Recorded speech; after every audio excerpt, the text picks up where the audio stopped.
Hello, ladies and gentlemen. To all the car enthusiasts out there, respect. Word up.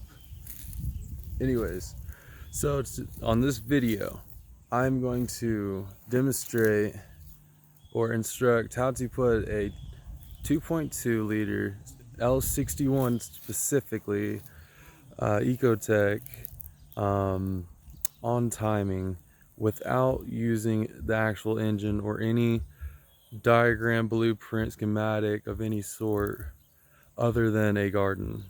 This is where God comes into play. The good Lord Almighty sent me a message today, alright, telling me I need to get off my ass and get back on getting this car working, because sitting on my ass ain't getting me no money, ain't paying no bills, and I'm running out of time. Anyways, behind me we have my mother's garden or flower patch. I don't know what you'd call that. So I'm gonna flip this camera over. Wee. Oh, that was a picture. I guess I can't flip it. Oh, that's a bummer. Oh well, I'm not cutting that out, because why? I'm a man. Men are true men. Why? Because they don't cut nothing, not even their beard. Only on accidents. Anyways, so we're gonna start at, this is the camshaft, or this is the exhaust intake cam, where the sprocket for that would be. See up there, right there.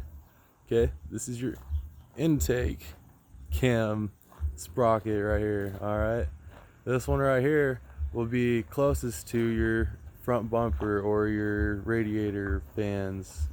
Okay, this one back here, the exhaust cam sprocket. Okay, if the sprocket's on there, I'm just going to call it a sprocket for what it is. All right, so we got both sprockets on here, and down here on the camshaft right here, camshaft.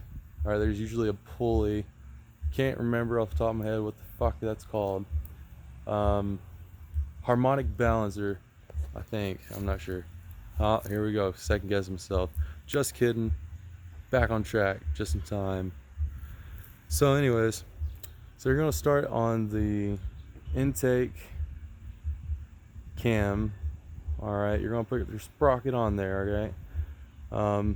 At this moment, you have no guides, no tensioner bolts, none of that shit. Okay, you even got sprockets on right now. Okay, the only sprocket you got is one that you had to put on to do the timing for your balance shaft.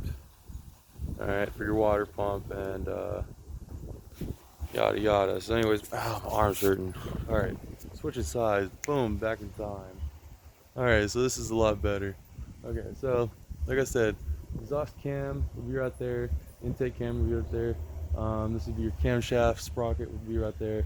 Alright, to rotate it, in case it's exactly not on top dead center, you need to have the pulley on there with the bolt somewhat hand tied at least in there. Otherwise, you're just gonna be spinning a fucking pulley all day. Alright, you're gonna look like a dimwit, like me. Boing boing, back on time. Anyways, so alright, you're gonna set your camshaft sprocket to the 5 o'clock position or 6 o'clock position. Hold on a second here. Yep, it's gonna be 6 o'clock, and where your dot is for the timing link in your timing chain that's supposed to go on that sprocket, it'll be sitting at 5 o'clock. Okay. Tip, word of advice: when you're looking at this engine and trying to figure out what's exactly 12 o'clock, 6 o'clock, because the engine's tilted this way and I'm sitting this way. All right, I ran into that. Okay, here's your answer. Look at it from the level the engine's sitting. The engine is usually sitting definitely like more counterclockwise than actual ground level, I guess, dependent. Yeah, because I was trying to look at it as flush as I could with the by using the bottom where the oil pin is.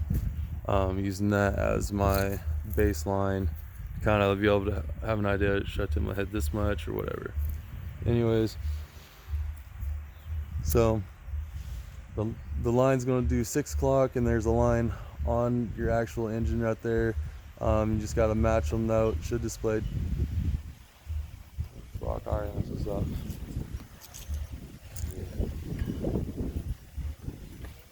Okay, so my bad. Your camshaft sprocket timing dot or timing mark will be sitting at 5 o'clock when you're at top dead center, and you're gonna start at your intake cam. All right, you're gonna put your chain over it. It's supposed to be sitting at 2 o'clock, and you put your chain over it. You run your chain down to your camshaft sprocket. All right. Make sure you're on top dead center with all this. Make sure you're looking at it at the right level. Not too much left, not too much right. Just perfect, all right, because it matters. All right. After you get the camshaft sprocket wrapped with the timing chain, you're gonna wrap the exhaust. This is awkward. No, my mom's listening. This is weird. So weird. All right. So, anyways, you're gonna wrap the third and final link on the chain around the exhaust cam, and the exhaust cam should be at 10 o'clock. So exhaust cam 10 o'clock, intake cam 2 o'clock. All right. And all this matters that you do this in procedure, because if you don't, it will cause half a link forward on one sprocket, half a link backwards on another, aka advanced and retarded.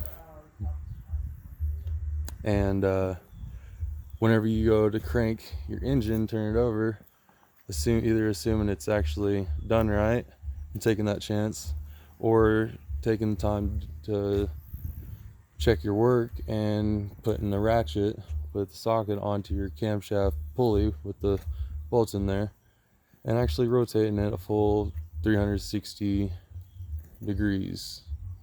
By then your cams will have rotated 2 times, and you'll know if you're going to have any valve to piston or valve to valve damage. So anyways, after you get the exhaust cam sprocket wrapped, you should have little to no slack from the sprocket to sprocket exhaust intake, and just a little hair more slack in the next part of the chain where it goes from the intake sprocket to the camshaft sprocket. That'll be taken out pretty much fully by the timing guide that you put in there. It's shaped like a banana. And again, we're on the side of we're looking at the side closest to the front bumper of the car, in between the intake cam and the camshaft pulley. Or yeah. So anyways, after you got all 3 of those wrapped, be 10 o'clock, 2 o'clock, and 5 o'clock. All right, you're going to install your guides. After you install your guides, you're going to install the tensioner bolt. After you install the tensioner bolt, you need to get a flathead screwdriver I use, and use the rubber butt of it. I've used metal, like the actual flathead part of the screwdriver before, and I don't recommend it, but it was just for a learning beginner's basis. Scrap car. Back on time. So anyways, after you do all that, you're gonna be able to probably drive your car. That's a good feeling, right? Ooh-wee. Boy, I remember that feeling. Made a whole fucking 3,500 miles roughly. Another tip of advice: say you fucked up and your cams, say your cams are sitting not in sync or whatever. That's my terminology I'm gonna use, not in sync. So instead of it being at 10 and 2, it's more like fucking I don't know, 10 and fucking 5 or something. Okay, and you gotta fucking rotate that cam 2 more times to finally get it back to 2 o'clock. Okay, so what you're doing there is, being that this engine is an interference engine, you are risking, I'm saying risking because it is not 100% possible, like both interference and non-interference engines both can have pistons making contact with the valves, or the valves making contact. Just with the pistons. Non-interference engines, you could consider, or you can consider they are expected to least likely take any damage if the timing chain skipped a tooth or skipped any, if you have timing chain failure. Interference engines like the L61, you got a flat piston head. When the cams spun a full 180 degrees RFC, full revolution, okay, maybe you should watch a video about that one. That's not what I'm here to explain. But anyways, you can risk making valve to valve contact damage or valve to piston damage, and what you want to do is don't fucking turn no more fucking sprockets. Okay, man, I wish I would have done this. Okay, so you gotta take your I don't even know what they're called, but on your cams there's like, okay, you got your 2 cams, you got like fucking 6, 7, 8 of these bitches or some shit.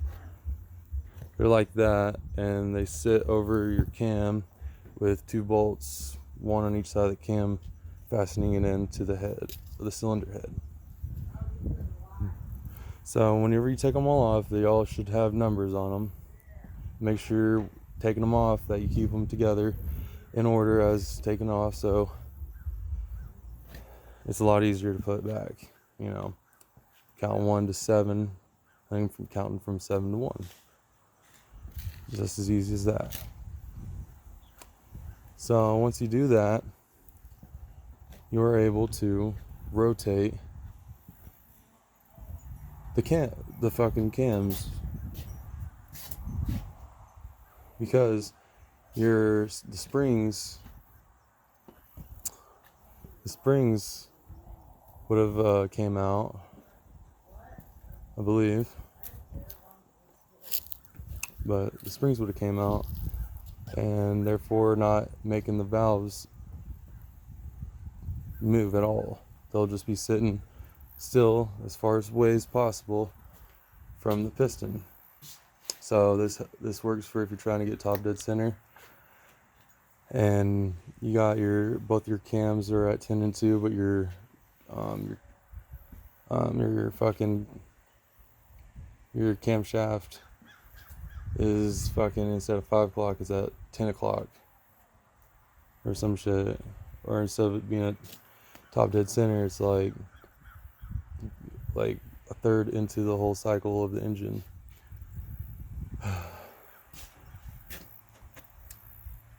Have a good day, people.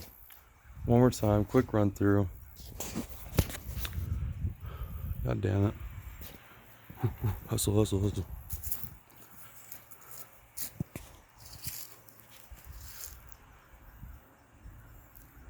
Exhaust cam sprocket. Intake cam sprocket. Chain goes on it first. Make it go down, and it's supposed to be at 2 o'clock. Have the chain go down, and about right here is where the next colored link would go onto the sprocket at 5 o'clock, and then around right here onto the exhaust cam sprocket. You'd have to rotate the cam counterclockwise with the wrench. I think it's 19 millimeter. You have to rotate it counterclockwise just a hair to be able to get it to sit into place. And then put your your fucking tensioner bolt in there. Torque it down. Forgot how much. Make sure you do your torque to specs so your shit don't loosen up and come out as you're driving. You have to do this all over again. This has been your boy. Later, Gator.